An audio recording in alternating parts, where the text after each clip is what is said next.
All right, so welcome back, everyone. Today we're going to be doing a deep dive into Kriya Yoga Oh, cool. with Feels good. Swami Vivekananda. So specifically, we're going to be looking at his lectures on Patanjali's Yoga Sutras. Okay. And I know you sent me a great YouTube video. It's kind of a bunch of excerpts from his lectures, all kind of put together. Right. And you're really looking for a concise and clear understanding of, Kriya Yoga and what it's all about. So we're going to be unpacking the core principles, the practices, Yes. and looking at, how you can actually apply these principles to your life. Yeah.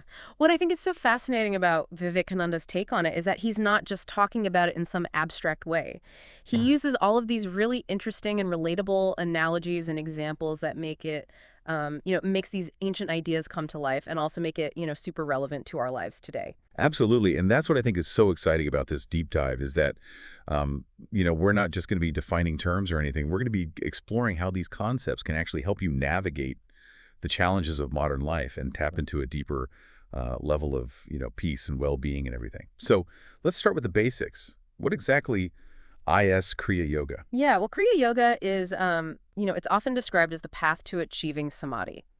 And that's a state of profound concentration and absorption. Right. But it's important to, kind of get that it goes way beyond just the physical postures or asana that we usually think about when we, think about yoga. Mm-hmm. It's really a whole system that integrates mental discipline, ethical practices, and, a deep understanding of the nature of reality itself.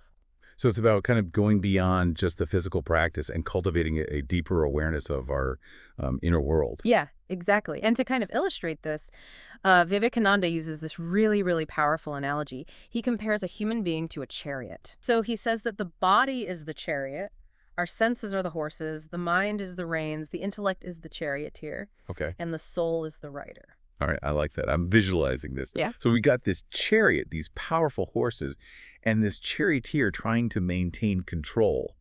Where are we going? What's the destination? Well, the ultimate destination, according to, yogic philosophy, is spiritual liberation. Right. And to get to that destination, the rider, our soul, needs to gain control of those wild horses, which are the senses. Okay. And that's where the reins of the mind come in and the skillful guidance of the intellect, the charioteer. So Kriya Yoga provides the tools and the techniques to gain control of this chariot and steer it in the right direction. That's right. What are some of those? What are some of those tools? What are some of those techniques? Well, two key elements that Vivekananda highlights are study and surrender. But, when he says study, he's not talking about, casual reading or anything. He means deep contemplation of scriptures and teachings that, guide the soul towards this liberation. Right. It's about extracting the essence of wisdom from those teachings and applying it to your life. That makes sense. It's like taking that knowledge and internalizing it. Yes. Making it part of your being rather than just accumulating information. Precisely. And he compares this process to a swan separating milk from water. Oh, wow. It's called the Rajahamsa analogy. Okay. The swan has this innate ability to extract the nourishing milk from a mixture of milk and water. And similarly, we need to develop the ability to discern, and extract that valuable wisdom from the kind of vast sea of information that we're all exposed to today. So we're like swans, sifting through all the noise and all the distractions to find that pure, nourishing truth. Yeah. What about surrender? What does that mean in the context of Kriya Yoga? So surrender in this sense means surrendering the fruits of your work to God. Okay. It's about detaching from the ego and the outcomes of our actions. Okay. Acting without craving rewards or fearing blame or anything like that. Right. Just think about how much of our energy is, spent chasing after what we want or worrying about what might go wrong. Yeah, a lot. I find myself, constantly thinking about what I need to do next or how to achieve this or avoid that. And it's honestly exhausting. Oh, it is. And that's where surrender comes in. Imagine if you could approach everything that you do, your work, your relationships, even just the mundane tasks, with a sense of detachment. So not apathy, but just a sense of offering your actions without getting caught up in the results. That's a really powerful concept. But let's be honest, quieting the mind and detaching from our ego is easier said than done. Oh, yeah. What are some of the obstacles that we might encounter on this path? Well, Vivekananda talks about 5 major obstacles to yoga known as kleshas. And these are ignorance, egoism, attachment, aversion, and clinging to life. Okay. And he emphasizes that ignorance is really the root of all the others. So ignorance is kind of the breeding ground for all these other obstacles. Exactly. And in this context, ignorance means mistaking the body and mind for the true self. Okay. It's that identification with our thoughts, emotions, and possessions as, I or mine. Right. And that leads to egoism, which is essentially the illusion of separateness. Okay. Forgetting that we're all interconnected and clinging to this very limited sense of self. Mm-hmm. And then from there we get like attachment and aversion. Right. Which are two sides of the same coin, I guess. Precisely. Attachment is that constant pursuit of pleasure and comfort. Yeah. And aversion is the desperate attempt to avoid anything that's unpleasant. Right. So we're constantly swinging between these two poles, craving what feels good, running from what feels bad. It's like we're on this emotional roller coaster, always chasing that next high or trying to avoid that next low. That's a great way to put it. Yeah. And fueling that roller coaster is clinging to life, which is the deep-seated fear of death and loss. Right. It's the ultimate form of attachment, and it drives so much of our anxiety. It really does. Yeah. When you break it down like that, it's amazing how relatable these cliches are. We all experience these things to some degree. Have you ever noticed how much how much energy we waste chasing these fleeting pleasures or, trying to avoid those uncomfortable situations? Oh, absolutely. It's a constant drain on our mental and emotional energy. It really is. But the good news is that Kriya Yoga offers, these practical tools for recognizing these obstacles and, more importantly, overcoming them. Okay, so how do we do that? How do we actually start, taming the mind and overcoming these cliches? Well, one of the key things that Vivekananda emphasizes is the importance of catching those negative tendencies in their early stages. Okay. It's like, addressing a bubble that's rising from the bottom of a lake before it reaches the surface and bursts. So we need to spot those negative thoughts and those emotions before they gain momentum. Yeah. And create like a ripple effect in our mind. Exactly. It's about developing that awareness and intervening before those thoughts and emotions take over. Mm-hmm. He also talks about specific techniques for controlling the mind, like meditation and Right. replacing negative thoughts with their opposites. Right. But there's one concept that I think you'll find particularly interesting. Okay. Lay it on me. So he links the nature of instinct to reincarnation. Okay. He suggests that what we call instinct is actually degenerated reason, Okay. which is the accumulation of past experiences carried within the soul. Whoa. Okay. So our instincts aren't just hardwired into our biology. They're like echoes of past lives. That's the yogic perspective. Right. He gives the example of baby chicks pecking for food, or ducklings, instinctively taking to water, Mm-hmm. suggesting that these behaviors stem from knowledge that's acquired through countless cycles of birth and death. So the soul carries this wisdom kind of from lifetime to lifetime. Mm-hmm. Does that mean we're all carrying around like baggage from past lives? Well, it's a radical idea, isn't it? It is. And it definitely challenges our conventional understanding of how we learn and how we behave. It certainly does. Yeah. If what he's saying is true, Yeah. does that mean we can access that wisdom, Hmm. and use it to our advantage in this life? That's a question that we can explore further. But Yeah. First, there's another fascinating aspect of Vivekananda's teaching that I think you'll find quite remarkable. Okay. All right. So we're back and ready to keep going with this deep dive into Kriya Yoga with Swami Vivekananda. Last time we were talking about some really mind-bending stuff, the concept of degenerated reason and the possibility that our instincts are actually echoes of past lives. I don't know about you. I'm still processing that one. It's a lot to take in, for sure. It is. It is. But before we get too lost in the the metaphysical weeds, Right. I think it's important to ground ourselves in in the practical aspects of Kriya Yoga. Remember those 8 limbs we talked about? Oh, yeah. Those are the steps, the roadmap, if Yeah. you will, that lead us toward a deeper understanding of ourselves and the universe and everything. Yeah. So we covered the first 2, yama and niyama, Mm-hmm. which are really the ethical foundation of the Like practice. true under rock. But then we kind of jumped ahead. What about the third limb, asana? That's where the physical postures come in, right? Yeah, asana is often translated as posture, but it's not really about contorting your body into these, impressive shapes or anything. Right. It's really about finding a steady and comfortable seat for meditation.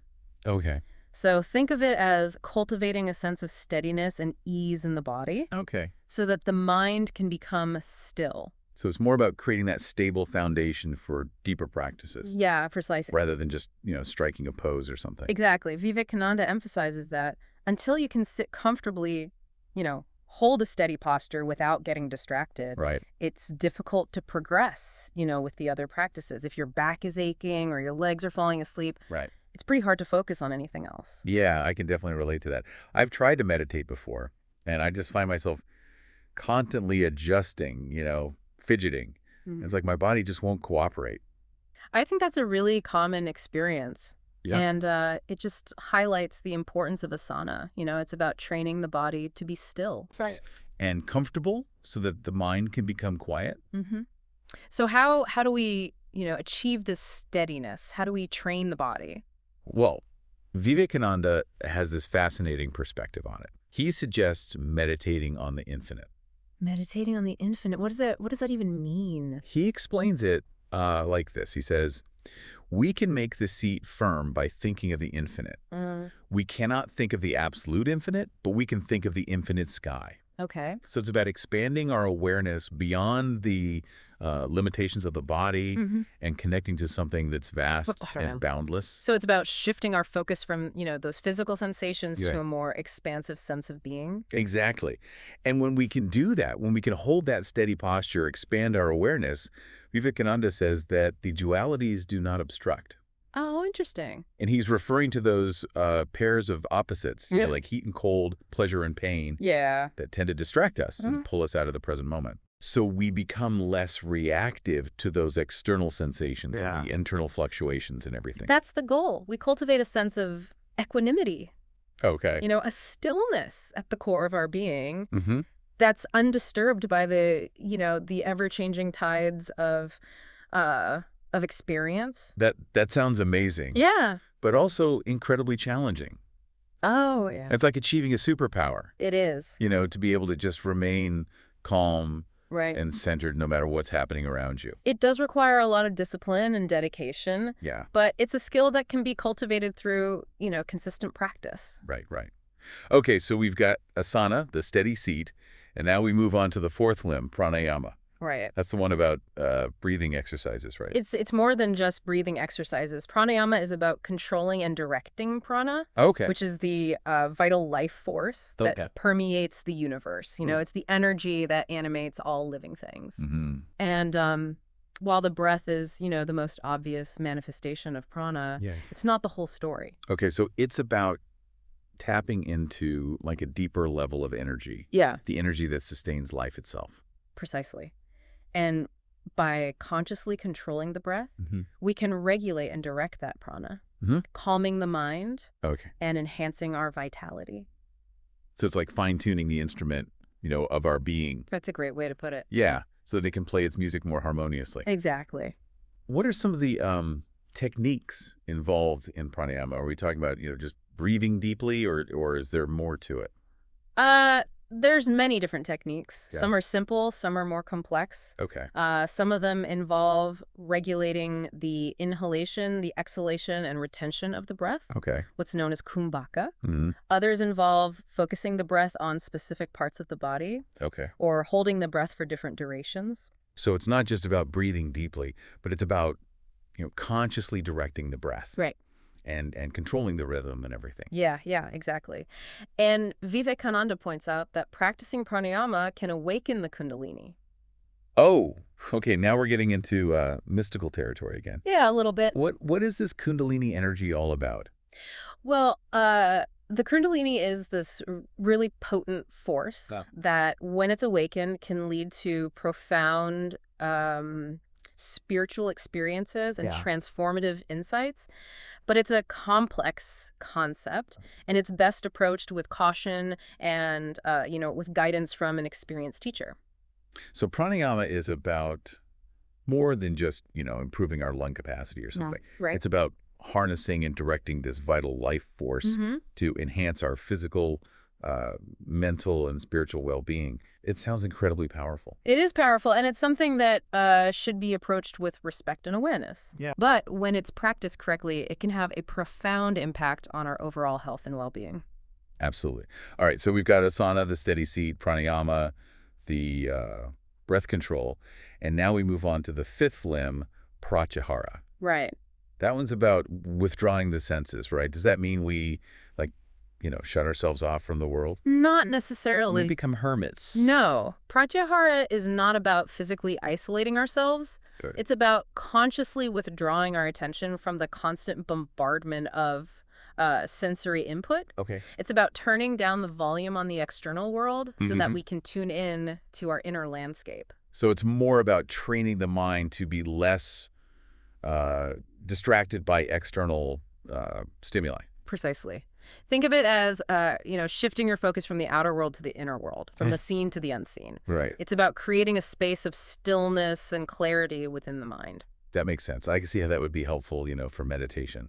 Quieting the mind, creating a sense of inner peace and everything. Yeah. But how do we actually do that? How do we withdraw the senses? Well, Vivekananda explains that that our senses are actually extensions of the mind. Okay. They take on the forms of whatever they encounter. Okay. So when we see a beautiful flower, Yeah. the form of that flower isn't just, out there. It's also imprinted on our minds. Okay. And pratyahara is about training the mind to disengage from this constant process of, grasping onto those sensory objects. Yeah. It's about breaking free from that, from that habitual pattern of reacting to everything that we see, hear, smell, taste, and touch. Yeah, it's like we're constantly bombarded with information and stimulation. Right. And our minds are just trying to keep up, to make sense of it all. Yeah. No wonder we feel so scattered and overwhelmed sometimes. It's true. And pratyahara offers this way to create some space in that, mental clutter,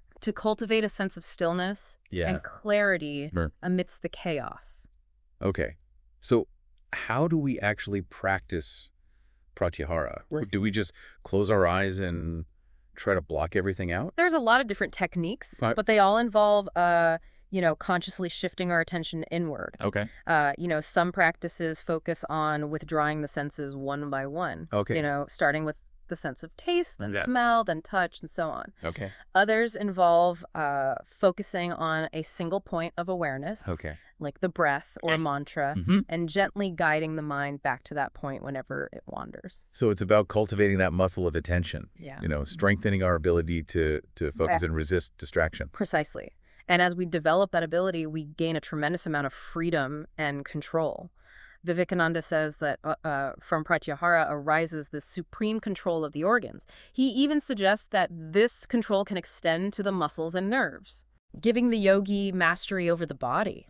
So by quieting the mind and withdrawing the senses, we can actually gain more control over our physical body. Yeah. It's pretty amazing, huh? Yeah, I never thought about it like that before. That's a fascinating concept. It is. And it really highlights the interconnectedness of our physical, our mental, and our spiritual being. Right. When we can still the mind, withdraw the senses, we create the conditions for a deeper level of awareness to emerge. This is all so incredibly insightful. I'm starting to see how, each limb of yoga kind of builds on the previous one, Right. leading us, deeper and deeper into ourselves. Yeah. So what happens next? Where do we go from here? Well, with this foundation of pratyahara, this ability to withdraw the senses and quiet the mind, we're finally ready to move on to the sixth limb of yoga, dharana, which is all about concentration. Okay. And that's where we'll pick up in part 3 of our deep dive. All right. I'm definitely intrigued. I can't wait to learn more about dharana and how it all fits into this incredible system of Kriya Yoga. All right. So we're back, and I'm ready to kind of delve into the final stages of this Kriya Yoga journey. We've done a lot, we've kind of laid the groundwork with the ethical practices. We've explored, breath control, the power of withdrawing the senses. Now I'm really eager to understand, how it all comes together. Yeah. And what a culmination it is. We've arrived at the sixth limb, dharana, which focuses on concentration, that ability to really fix the mind on a single point. So we've quieted the mind through pratyahara, and now it's like laser focus. Yeah, exactly. Think of it as training that monkey mind we all have, Yeah. to sit still and really pay attention. And that point of focus could be anything, really. It could be focusing on the breath, a mantra, even an image. Yeah, that definitely resonates with me. I've tried to dabble in meditation a little bit, and I find my mind is constantly wandering. So is dharana the key to finally taming that mental chaos? It's a crucial step. Okay. Yeah, dharana is about cultivating that muscle of attention, but it's not about forcing the mind. Right. It's more about gently guiding it back to the object of focus whenever it strays. Okay, so I'm starting to see how this builds on kind of the previous limbs. Right. We've created that stable foundation with asana. We've refined our energy with pranayama. We've quieted those senses with pratyahara. Right. Now we're really honing that focus. And that focused attention, dharana, is the stepping stone to the seventh limb, which is dhyana, or meditation. Okay, so if dharana is like this narrow beam of light, is dhyana the floodlight? Beautiful analogy. Yeah, Yeah. like expanding that concentration into deeper absorption. Yeah, exactly. Dhyana is what happens when that concentration deepens and expands. Effortlessly. And it's a state of pure awareness. Wow. Where the mind becomes still and we can glimpse our true nature. Okay.